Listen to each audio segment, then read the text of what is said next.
ভাবুন তো এমন একটি জায়গা যেখানে ঠান্ডা এতটাই ভয়ঙ্কর, শ্বাস ছাড়ার সাথে সাথে বাতাস বরফে পরিণত হয়। কিছু মুহূর্তের মধ্যেই বন্য প্রাণীর দেহ জমে বরফ হয়ে যায়, আর আধুনিক স্মার্টফোনও কয়েক মিনিটের বেশি টিকে থাকতে পারে না। আজ আমরা জানবো এমন এক অদ্ভুত শহরের কথা যেটাকে বলা হয় পৃথিবীর সবচেয়ে ঠান্ডা শহর, যেখানে মাত্র 500 থেকে 600 জন মানুষ বসবাস করে।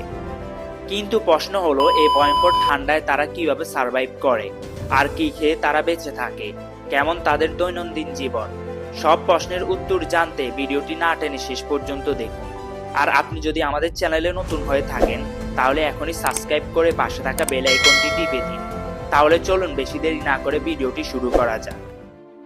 ওমাকন পৃথিবীর সবচেয়ে ঠান্ডা শহরগুলোর একটি। এই শহরটি অবস্থিত রাশিয়ার সাইবেরিয়া অঞ্চলে। এটি আর্কটিক সার্কেলের খুব কাছাকাছি একটি ছোট্ট শহর।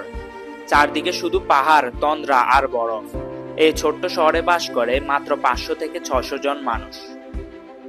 1933 সালে ওমাকনে রেকর্ড করা হয় -67.7 ডিগ্রি সেলসিয়াস তাপমাত্রা, যা পৃথিবীর সবচেয়ে কম রেকর্ডকৃত তাপমাত্রাগুলোর একটি।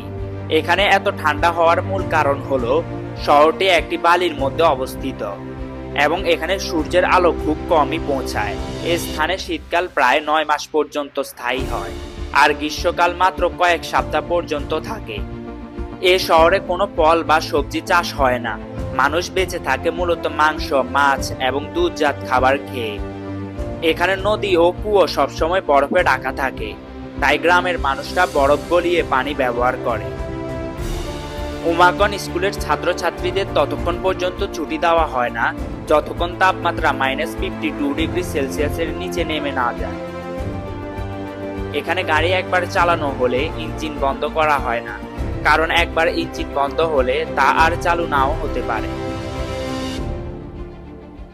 মোবাইল ফোন, যা প্রতিটি মানুষের একটি প্রয়োজনীয় জিনিস, কিন্তু এই জায়গা ঠান্ডা এত বেশি যে কেউ মোবাইল ফোন ব্যবহার করলে সে ফোন বেশি দিন টিকে না, কারণ খুব দ্রুত ব্যাটারি শেষ হয়ে যায় তীব্র ঠান্ডার কারণে।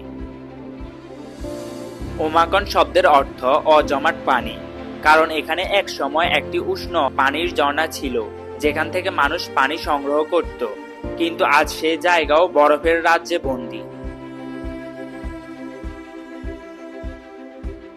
ওমাকনের মানুষরা এই ঠান্ডার সঙ্গে যুদ্ধ করে না, বরং বন্ধুত্ব করে নিয়েছে। তারা জানে এই জায়গা কঠিন, কিন্তু এটাই তাদের বাড়ি। শিশুরা এখানেই বড় হয়, বয়স্করা এখানেই জীবন কাটায়। তাদের কাছে -40 ডিগ্রি সেলসিয়াস আমাদের কাছে 10 ডিগ্রি সেলসিয়াসের মতো স্বাভাবিক।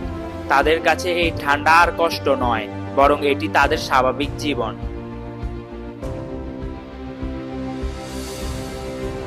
ওমাকন আমাদের শেখায় মানুষ চাইলে যে কোনো পরিবেশে নিজেকে মানিয়ে নিতে পারে।